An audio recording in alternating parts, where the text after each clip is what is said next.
Hello दोस्तों, आज हम लोग एक नया सब्जेक्ट स्टार्ट करने जा रहे हैं, इरिगेशन इंजीनियरिंग। तो बहुत ही इजी सब्जेक्ट है, छोटा सा सब्जेक्ट है और आप इसको पढ़ के अच्छे नंबर स्कोर कर सकते हैं।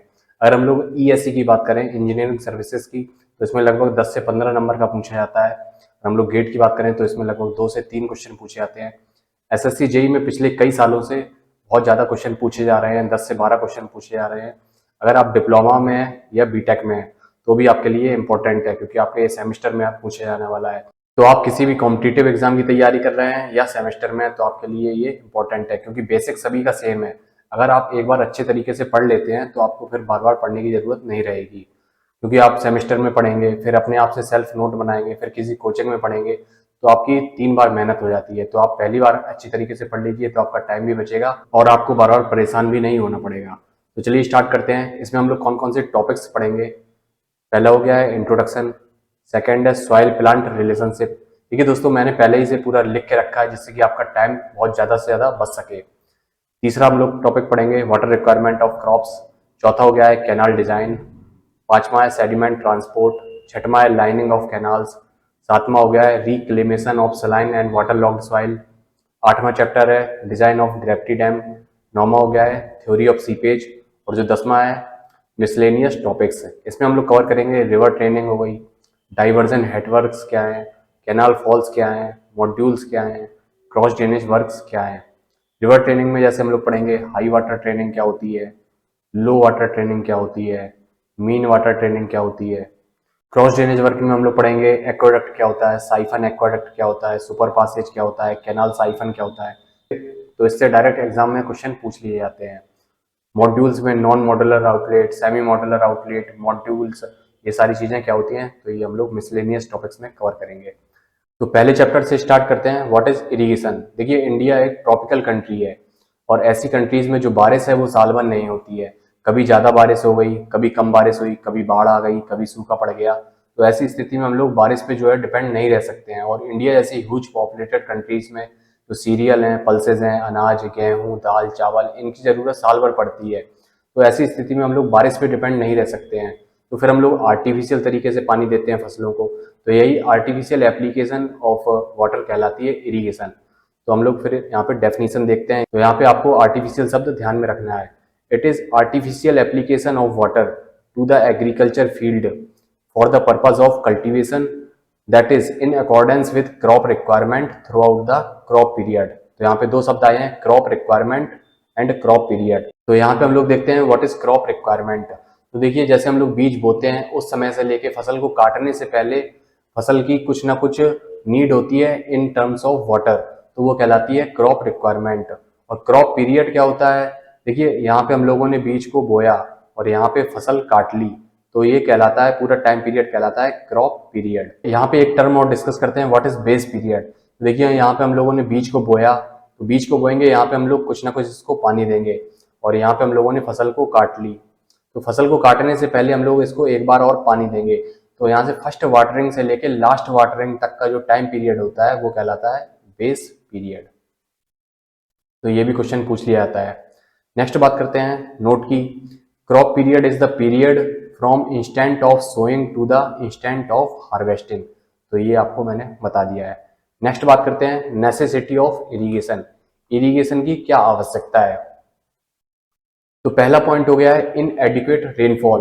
अगर जो बारिश है वो अपर्याप्त मात्रा में हो रही है तो फिर हम लोगों को इरिगेशन की जरूरत पड़ती है, क्योंकि जो यील्ड वर्सेस मॉइस्चर कंटेंट का ग्राफ बनता है, ये ऑप्टिमम मॉइस्चर कंटेंट हो गया है, यहाँ पे यील्ड हो गई है, तो ये ग्राफ कुछ ऐसा बनता है। यानी जैसे जैसे हम लोग पानी की मात्रा बढ़ाते जाएंगे वैसे वैसे पैदावार बढ़ती जाएगी और इस पॉइंट पे मैक्सिमम हम लोगों को यील्ड मिलेगी। लेकिन इससे ज़्यादा अगर हम लोग पानी दे देंगे फसलों को तो फिर इसकी जो है यील्ड डिक्रीज होने लगेगी। तो एक पानी की रिक्वायरमेंट होती है फसल की, अगर उससे कम या ज़्यादा पानी मिला तो उसकी यील्ड पे फिर इफेक्ट पड़ने लगेगा। तो इन एडिक्वेट रेनफॉल, अगर रेनफॉल अपर्याप्त मात्रा में हो रही है तो भी हम लोगों को फिर इरिगेशन की जरूरत पड़ती है। दूसरा हो गया है अनइवन डिस्ट्रीब्यूशन ऑफ रेनफॉल।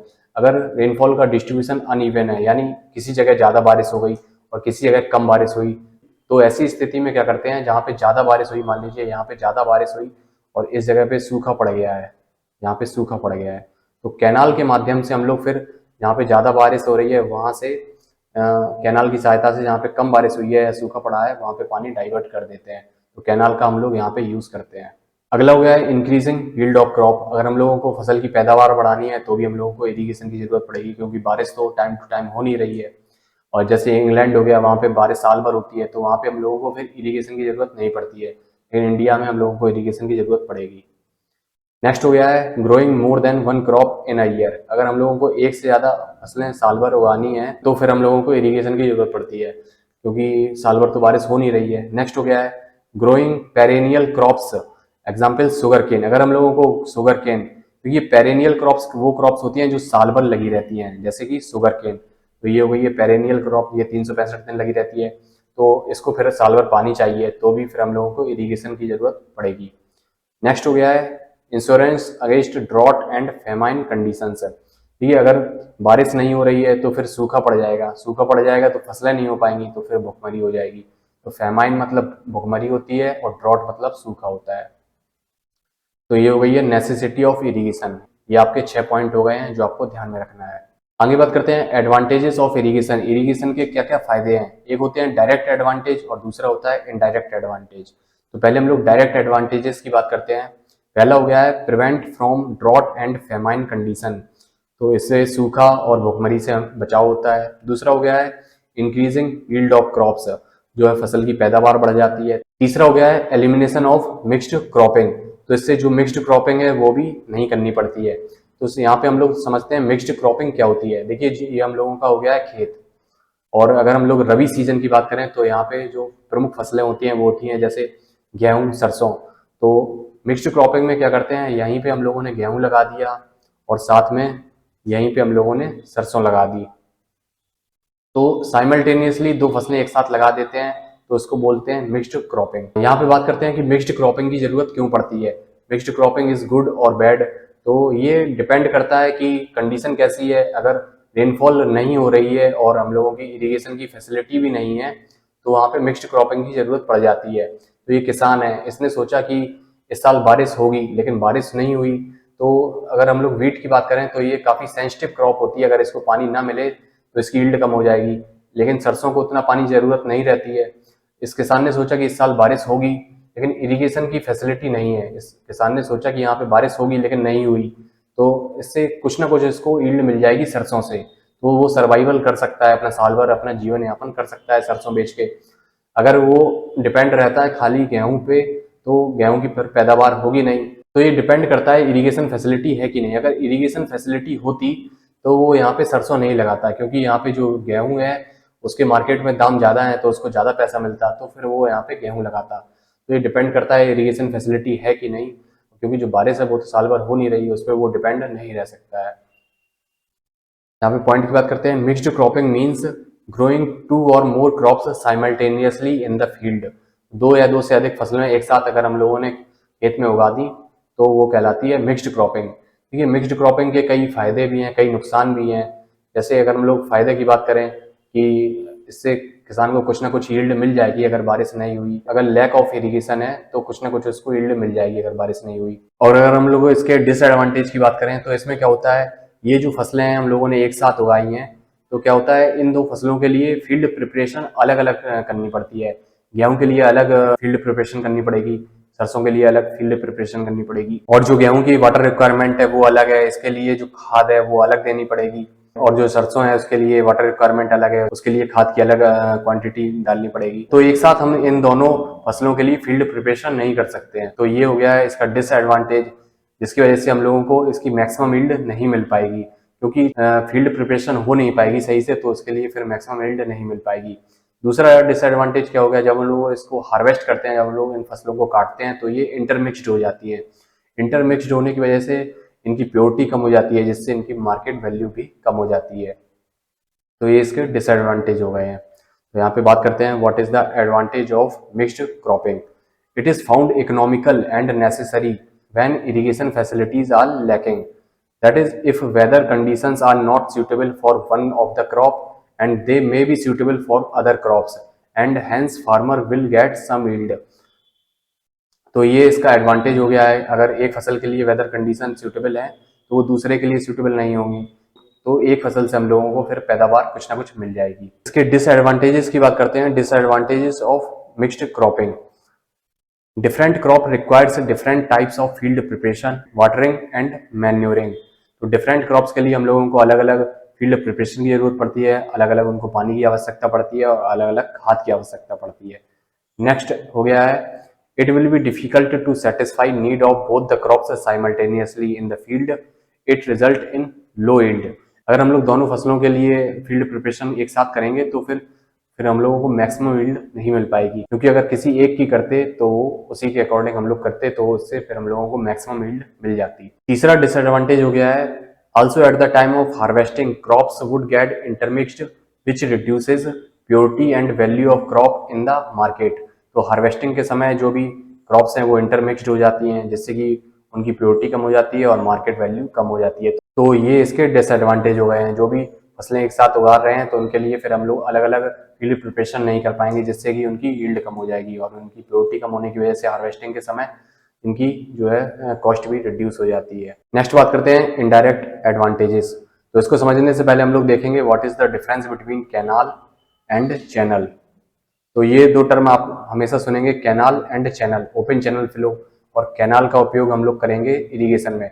तो देखिए, कैनाल एक आर्टिफिशियल या मैन मेड स्ट्रक्चर होता है और ये सोर्स से, किसी भी सोर्स से, जैसे रिजर्वायर हो गया या फिर रिवर हो गई, उससे ये पानी को ले जाके एग्रीकल्चर फील्ड तक ले जाने का काम करती है कैनाल। तो कैनाल का काम हो गया है इरिगेशन वाटर को ले जाना।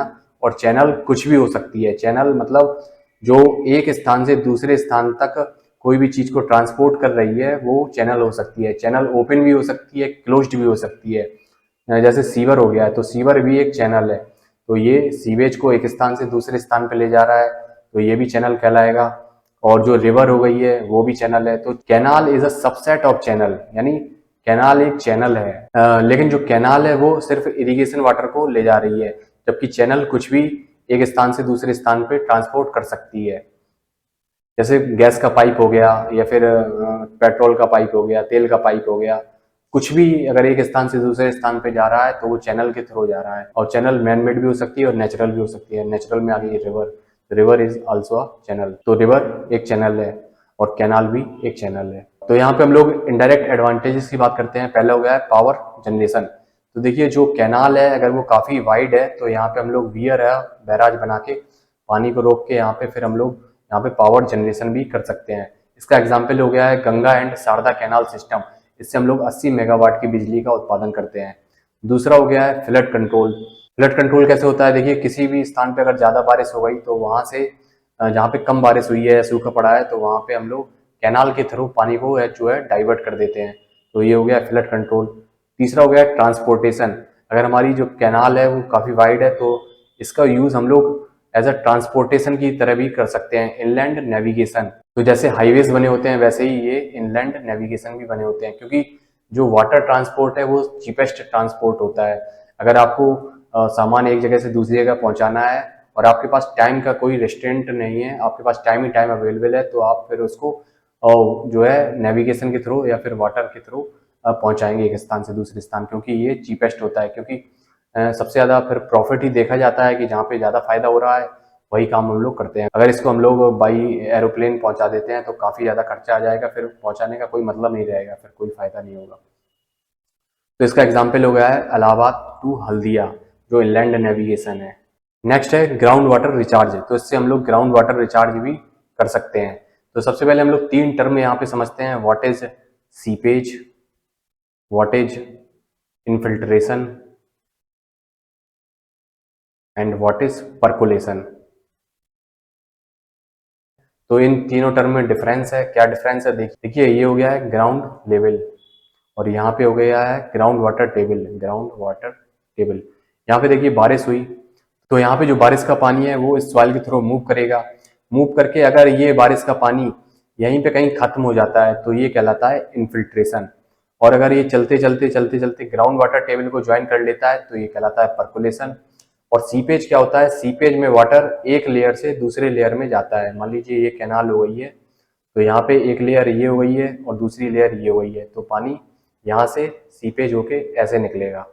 या आपकी छत हो गई है, छत के ऊपर से पानी टपक रहा है तो वो सीपेज कहलाता है, ना कि इन्फिल्ट्रेशन या पर्कुलेशन कहलाता है। तो ये तीनों टर्म में डिफरेंस हो गया है। तो यहाँ पे था ग्राउंड वाटर रिचार्ज। तो जो कैनाल है उसमें से पानी कुछ ना कुछ सीप होगा और सीपेज होते हुए वो ग्राउंड वाटर को टेबल को अगर ज्वाइन कर लेता है तो फिर ग्राउंड वाटर रिचार्ज होने लगेगा। अगला इनडायरेक्ट एडवांटेज है industrial and domestic water supply. तो इस कैनाल से हम लोग इंडस्ट्रियल और डोमेस्टिक वाटर के लिए भी सप्लाई ले सकते हैं। जैसे दिल्ली हो गई, तो दिल्ली में जो यमुना है उसका पानी इतना खराब हो चुका है कि उससे हम लोग फिर पानी नहीं लेते हैं। तो फिर हम लोग वहाँ से क्या है अपर गंगा कैनाल से पानी लेते हैं दिल्ली के लिए। तो इसका यूज़ इंडस्ट्री के लिए भी किया जा सकता है और डोमेस्टिक वाटर सप्लाई के लिए भी किया जा सकता है। नेक्स्ट है एम्प्लॉयमेंट जनरेशन। तो देखिए अगर इरिगेशन की ज़रूरत नहीं पड़ेगी तो फिर इरिगेशन डिपार्टमेंट नहीं होगा, इरिगेशन डिपार्टमेंट नहीं होगा तो फिर वैकेंसी नहीं आएंगी। तो आप जिसकी तैयारी कर रहे हैं फिर तैयारी करना बेकार है। इसलिए इरिगेशन मस्ट है और ज़्यादा से ज़्यादा इरिगेशन होनी चाहिए जिससे कि ज़्यादा से ज़्यादा वैकेंसी निकले और ज़्यादा से ज़्यादा आपका सिलेक्शन हो। नेक्स्ट बात करते हैं डिसएडवांटेजेस ऑफ इरिगेशन। पहला हो गया है वाटर लॉगिंग। तो देखिए वाटर लॉगिंग क्या होती है, ये हमारा जीएल हो गया है ग्राउंड लेवल, और यहाँ पे हम लोगों ने पानी देना शुरू किया। तो दोस्तों आज की वीडियो में इतना ही। बाकी के लेक्चर की लिंक आपको डिस्क्रिप्शन में मिल जाएगी, तो आप चेक करना मत भूलिए। मिलते हैं अगली वीडियो में। Thank you.